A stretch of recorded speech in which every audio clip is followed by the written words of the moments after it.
大家好，我是走南。春天到了，又到了万物解放天性的时候。UP 家里的熊最近十分的高产，陆续生了有10窝左右。这些小朋友加起来应该差不多100只了。今天更新一下饲养日常，让你们感受一下我每天是怎么喂它们的。那废话不多说，我们开始吧。我在这个粮食里面拌了一点冻干面包虫，来补充一点昆虫蛋白。这个粮食的谷物比例相对比较低，纤维和蛋白的比例相对比较高，因为我比较喜欢那种实心的小熊，不太喜欢那种虚胖的。奶黄包同学直接趴到这个食盆上了，他生的崽子跟他就长得像复制粘贴一样。虽然大家现在好像都喜欢深色系的玻璃纹，但我觉得黄玻璃还是挺好看的。前几天我本来想找一只黑玻璃弟弟来换血，然后结果打开闲鱼之后发现就没有现货，就都是要预定，而且都炒到500多块钱一只了，就很吓人。可能是我黑玻璃见的比较多，所以说看它也就那么回事儿。你们康康奶黄包，难道黄玻璃不香吗？不香吗？这窝现在18、19天的样子，还没有长开，长大了真的绝美。来换一窝看一看。第一位选手已经登场了，他的妈妈拽出了一根木瓜丝开始吃了。这边这个瓜娃子脑子好像不太聪明的鸭子，别人吃饭他舔电线杆子。这窝花色好多，有肉桂，然后还有这个蜜玻璃、黄玻璃，还有鸽灰、黑熊之类的。因为这个妈妈基因特别花哨，应该算是一只奶油玳瑁，因为它身上这个玳瑁斑是白色的，不是黄色的。有玻璃纹基因、肉桂基因、黑基因、黄基因。来看它生出来的小熊，这是个蜜玻璃，就这种光线拍不出它的美，在阳光下的话就是那种像橘子糖一样的色泽，特别特别好看。它那个橘色是很有层次感的那种，这白光照出来白乎乎一片就很丑。现在看过来，这只橘色小熊是肉桂，这个花色就很玄学，特别容易出大胖子，都是那种贼胖贼胖的。这种饱和度比较高的颜色就这么拍就还行，挺好看的。现在站起来的这个是只鸽灰，是肉桂基因叠加的黑基因，阳光下的话会很温柔这个颜色。我们再换一窝，这窝挺多只的，所以拿出一个玻璃花房给它当食盆，十分的奢华有排面。现在这窝和刚刚那窝都已经现在是21天左右了，明天的话就得给他们分笼了，就是要把弟弟和妹妹分开放。为什么呢？因为现在这些小朋友太早熟了，就这么点的小母熊居然都有发情的了，你敢信？所以说为了不搞出什么骨科事件，还是明天要尽快的把它们全都分开。这窝是盛世美颜花葵葵小姐的娃，他们吃起饭来就像那个小猪在拱那个食槽。迎面向你走来的呢是一只黑雨点儿，但是它这个雨点儿特别的淡，也特别的小，所以看上去就像一只彻头彻尾的白熊。正在吃面包虫的呢，就是最近特别火的黑玻璃了。好多人找我预定这个啊，但是我这儿不预定的，就都随缘。后面的妈妈就是花葵葵小姐，她旁边的这个黑眼线是这窝唯一一个像她的崽，硕果仅存，一枝独秀。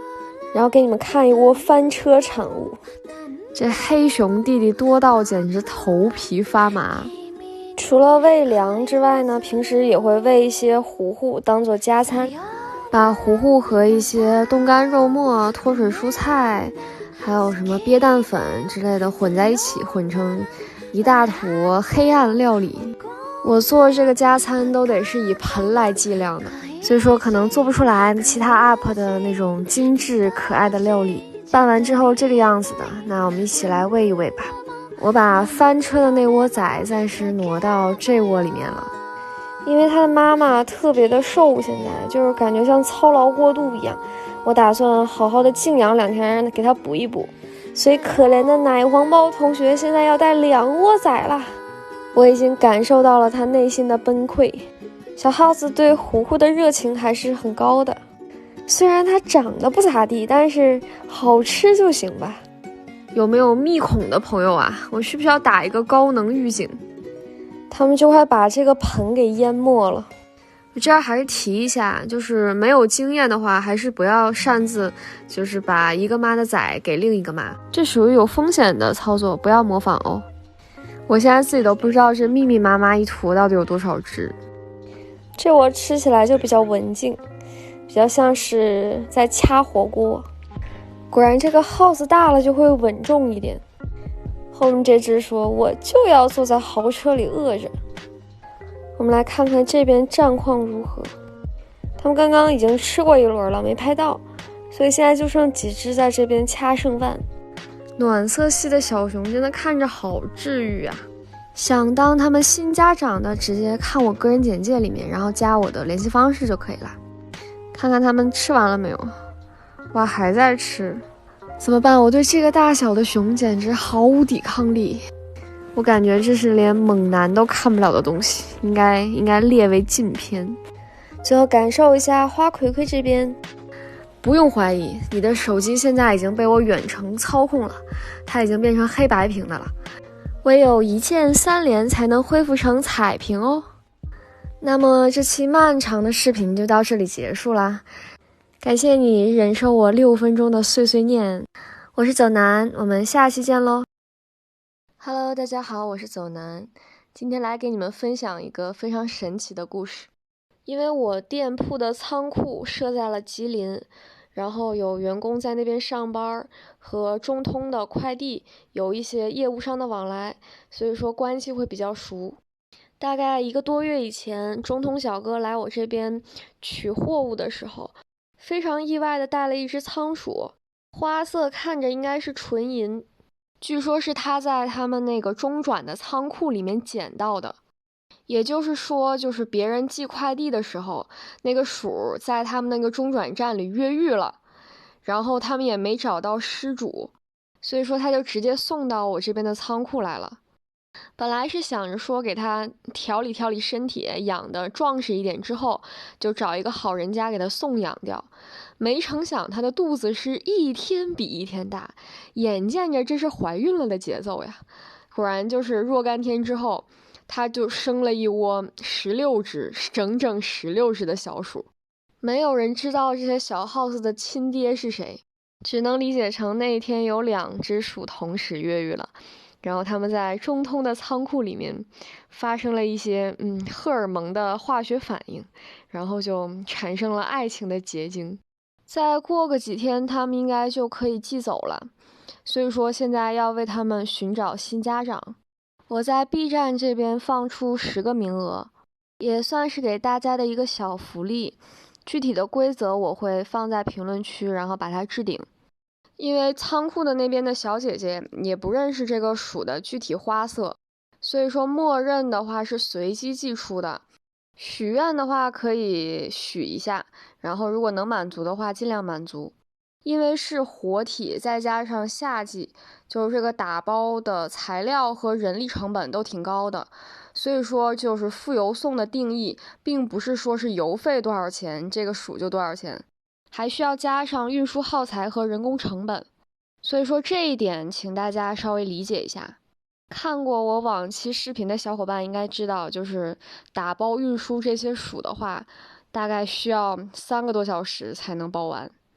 另外一点就是，最近我发现站子上面虐鼠的人其实挺多的，所以领养就是不得已有一个附加条件，就是请加我或者说是加我们客服的微信，定期反馈一下这个鼠子的生活现状。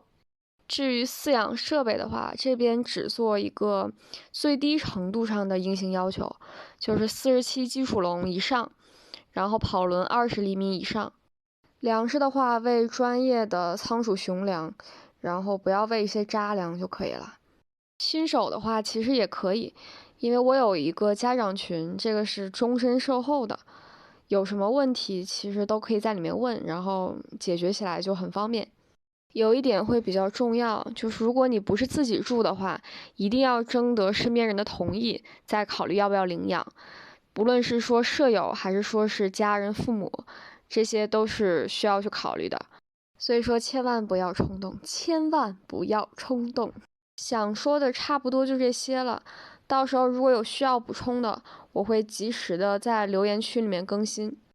大家如果有什么跟仓鼠有关的问题，在评论区里面直接问就可以了，这样的话我看见了就一定会回的。那这期视频就先到这里啦，我是走南，我们下期见喽。